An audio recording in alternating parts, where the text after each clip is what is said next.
विद्यार्थ्यांनो, सप्रे नमस्कार. ज्ञानवंदन educator YouTube चॅनलमध्ये सर्वप्रथम मी आपणा सर्वांचे स्वागत करतो. तर आजच्या व्हिडिओमध्ये आपल्याला मुंबई उच्च न्यायालय याकरिता आपण जी व्हिडिओ सिरीज घेऊन आलो आहोत त्यामधील हा नेक्स्ट व्हिडिओ आहे. आपण जर चॅनलवर नवीन असाल तर चॅनलला सबस्क्राईब करा आणि चॅनलच्या प्लेलिस्टमध्ये जाऊन मुंबई उच्च न्यायालय परीक्षा ही जी प्लेलिस्ट आहे त्यामधील सर्व व्हिडिओ तुम्ही हा व्हिडिओ झाल्यानंतर अवश्य बघा. तुम्हाला परीक्षेत नक्की फायदा होईल. आजच्या व्हिडिओला सुरुवात करूया. सर्वात पहिला प्रश्न आहे, विधान परिषदेचे सदस्यत्व प्राप्त होण्यासाठी नागरिकांचे किमान वय किती असावे लागते? ऑप्शन आहे 30 वर्ष, 21 वर्ष, 25 वर्ष की 18 वर्ष. तर लक्षात घ्या, राज्यांमध्ये विधानसभा आणि विधान परिषद अशा कंपल्सरी नाही की दोन्हीच असल्या पाहिजे. काही राज्यांमध्ये विधान परिषद आहे, जसं केंद्रामध्ये लोकसभा आणि राज्यसभा असते, तसेच काही राज्यांमध्ये विधानसभा आणि विधान परिषद या दोन्हीही सभागृह त्या ठिकाणी काम करतात.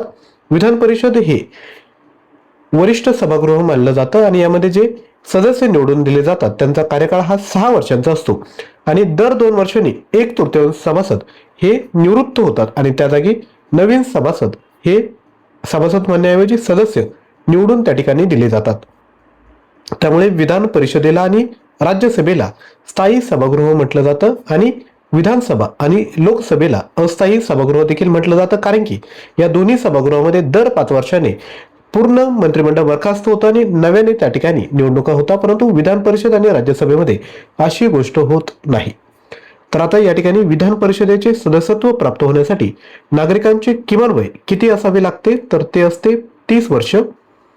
पुढील प्रश्न, संयुक्त राष्ट्राचा पर्यावरण कार्यक्रम निश्चित करण्यासाठी 1972 मध्ये डॅडेश येथे परिषद झाली.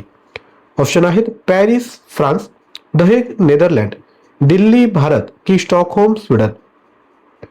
संयुक्त राष्ट्रांचा पर्यावरण कार्यक्रम निश्चित करण्यासाठी 1972 मध्ये कोठे परिषद झाली? तर ती झाली आहे स्टॉकहोम स्वीडन या ठिकाणी. पुढील प्रश्न, बचेंद्री पाल या पहिल्या भारतीय माउंट एव्हरेस्ट सर करणाऱ्या महिला गिर्यारोहक आहेत. त्यांनी कोणत्या वर्षी हे यश मिळवले? 1994 मध्ये, 1974 मध्ये, 1984 की 1964. करंट अफेअर टॉपिक मधील हा प्रश्न आहे. तर याचं योग्य उत्तर आहे 1984 मध्ये त्यांनी हे यश मिळवलं. यानंतर पुढील प्रश्न, भारतीय राज्यघटनेतील 8वे परिशिष्ट खालीलपैकी कोणत्या बाबीशी संबंधित आहे? राज्यघटना यावर खूप महत्वाचे प्रश्न परीक्षेत विचारले जातात, त्यामुळे व्हिडिओ काळजीपूर्वक बघायचा आहे. तुम्हाला वाटेल की हा असा प्रश्न का विचारला, परंतु मला पाठीमागील खूप सारे एक्झामचा अनुभव आहेत, त्यामध्ये असेच प्रश्न त्या ठिकाणी विचारले जातात. ऑप्शन आहेत केंद्र व राज्य सरकारच्या जबाबदाऱ्या, राज्यसभा, पंचायत राज की नगरपालिका. तर याचं जे योग्य उत्तर आहे ते आहे राज्यसभा. पुढील प्रश्न, झारिया ही दगडी कोळशाची प्रसिद्ध खाण कोणत्या राज्यात आहे? बिहार, झारखंड, ओडिसा की पश्चिम बंगाल. याचा आन्सर तर बघणारच आहोत. त्यापूर्वी बिहारची कॅपिटल आहे पटना, झारखंडची आहे रांची, ओडिसाची आहे भुवनेश्वर आणि पश्चिम बंगालची कॅपिटल आहे कोलकाता. आता हे झारिया ही दगडी कोळशाची प्रसिद्ध खाण झारखंड या ठिकाणी आहे. पुढील प्रश्न, शेकरू हा महाराष्ट्र राज्याचा राज्य प्राणी प्रामुख्याने कोणत्या वन्यजीव अभयारण्यात आढळतो? यावल, भीमाशंकर, सागरेश्वर की कर्नाळा. तर याचं योग्य उत्तर आहे भीमाशंकर. पुढील प्रश्न, कथ्थक हे लोकप्रिय लोकनृत्य भारताच्या कोणत्या राज्यात प्रसिद्ध आहे? राजस्थान, पंजाब, हरियाणा की उत्तर प्रदेश. राजस्थानची कॅपिटल जयपूर, पंजाबची चंदीगड, हरियाणाची चंदीगड आणि उत्तर प्रदेशची कॅपिटल आहे लखनौ. कथ्थक जसा लोकप्रिय लोकनृत्य आहे कोणत्या राज्याचा? तो उत्तर प्रदेशचा. त्याच पद्धतीने महाराष्ट्राचं लोकप्रिय लोकनृत्य कोणतं आहे? तर ते आहे लावणी. पुढील प्रश्न, भारताच्या घटना समितीचे पहिले अधिवेशन केव्हा झाले? 18 नोव्हेंबर 1946, 13 नोव्हेंबर 1946, 9 डिसेंबर 1946 की 26 जानेवारी 1946. तर भारताच्या घटना समितीचं पहिलं अधिवेशन हे 9 डिसेंबर 1946 ला झालं आहे. यानंतर पुढील प्रश्न, उच्च न्यायालयाच्या अधिकार क्षेत्रात बदल करण्याचा अधिकार कोणाला आहे? सर्वोच्च न्यायालय, राज्य विधिमंडळ, राष्ट्रपती की भारतीय संसद. तर उच्च न्यायालयाच्या अधिकार क्षेत्रात बदल करण्याचा अधिकार हा भारतीय संसदेला आहे. यानंतर पुढील प्रश्न, खालीलपैकी कोणत्या शहरात मुंबई उच्च न्यायालयाचे खंडपीठ नाही? ऑप्शन आहेत नागपूर, नवी मुंबई, पणजी की छत्रपती संभाजीनगर. तर याचं जे योग्य उत्तर आहे ते आहे नवी मुंबई या ठिकाणी. आणि परीक्षेत असाही प्रश्न विचारू शकता की महाराष्ट्राच्या बाहेरील मुंबई उच्च न्यायालयाचे खंडपीठ कुठे आहे. तर त्या ठिकाणी उत्तर काय येईल तर ते येईल पणजी. पुढील प्रश्न, मोडक सागर हे धरण कोणत्या नदीवर बांधण्यात आले आहे. वैतरणा नदी, वैनगंगा नदी, सावित्री नदी की कोयना नदी. आता या ठिकाणी सावित्री नदी आलं त्यामुळे अधिकची माहिती मी तुम्हाला सांगतो. नर्मदा, तापी आणि सावित्री नदी या पश्चिम वाहिनी नाही आहेत. बाकीच्या जेवढ्याही नद्या आहेत त्या पश्चिम वाहिन्या आहेत, म्हणजे त्या अरबी समुद्राला जाऊन मिळतात. आता हे जे मोडक सागर धरण आहे ते बांधलं गेलं आहे वैतरणा नदीवर.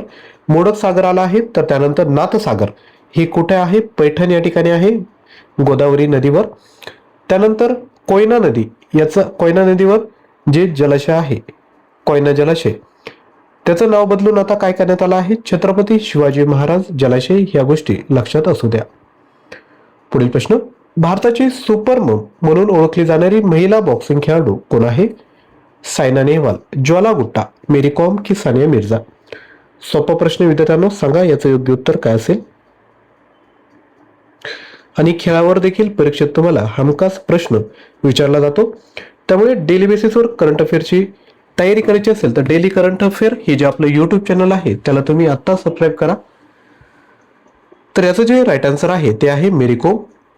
पुढील प्रश्न, भारतीय संविधान हे भारतीय जनतेच्या इच्छेनुसार असेल असे कोणी म्हटले. पंडित नेहरू, मानवेंद्रनाथ रॉय, महात्मा गांधी की डॉक्टर बाबासाहेब आंबेडकर.